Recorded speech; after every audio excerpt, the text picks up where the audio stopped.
From where? Our next speaker is a gentleman who is really good at golf. Today he's going to talk about how to survive from high school, which we all have to listen carefully for the rest of their 39 days. So please help me welcome Tanner Arrington.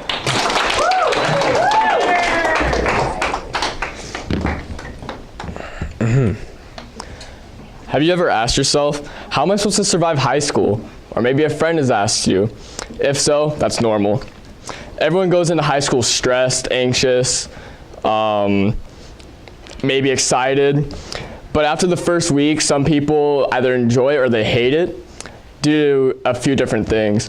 And most of those things are things that I've experienced, and mostly because it's my fault and I don't want to change them anyway. So rule number one, well actually I'll just say, there's 5 different rules, so just bear with me while I get through all of them. Rule number one, keep up on homework and be responsible for test dates, unless you're good at procrastination.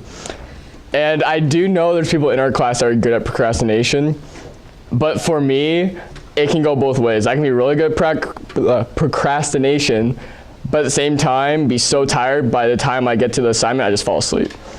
And that's the worst thing, and then you wake up the next morning, and then you blame your parents because they didn't wake you up, even though they went to your room and shut off your light.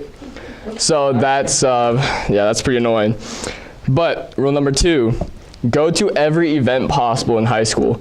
And I say that because, well, there's many different reasons. One of the main reasons is because you can meet all your new friends, and you can also get better acquainted with those friends that you have now. All those events lead up to different aspects of your life.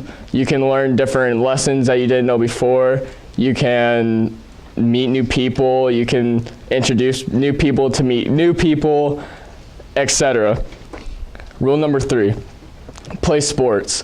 Sports are such a good influence on your life. 1, they get you in good shape.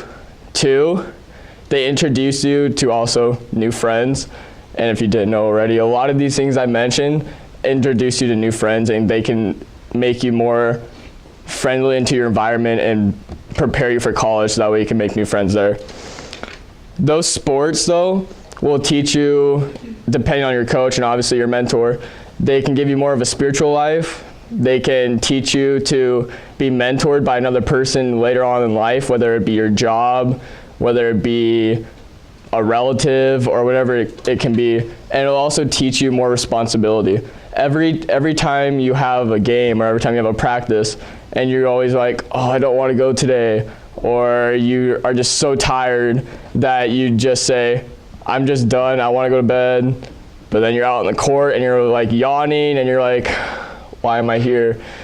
I've experienced that many times, and it's the most awful feeling. But once you get through those games or practices, you'll feel so good about yourself, it'll actually wake you up later on. Okay, rule number 4. And this isn't speaking to us, really, this is speaking to more people outside of the class and more like freshmen or sophomores. Don't be cocky or think that you're superior to other people just because you're into these new high school aspects. And I'm saying that because when you go into college thinking you're a freshman, but you're as good as an elder that you know, they're gonna think of you badly, and they're gonna think that you're above them, and it's gonna give them a weird vibe going towards you. And saying that, it's more like they're gonna feel more,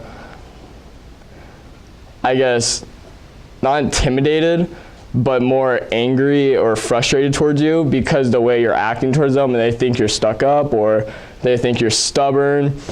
And so you definitely don't want to go into college thinking that way, especially when you have classes with maybe even a senior might be in your class and you don't know that, but they're going to think that you're in the wrong because of how you're acting towards them. Rule number 5, go out of graduation happy and not simping.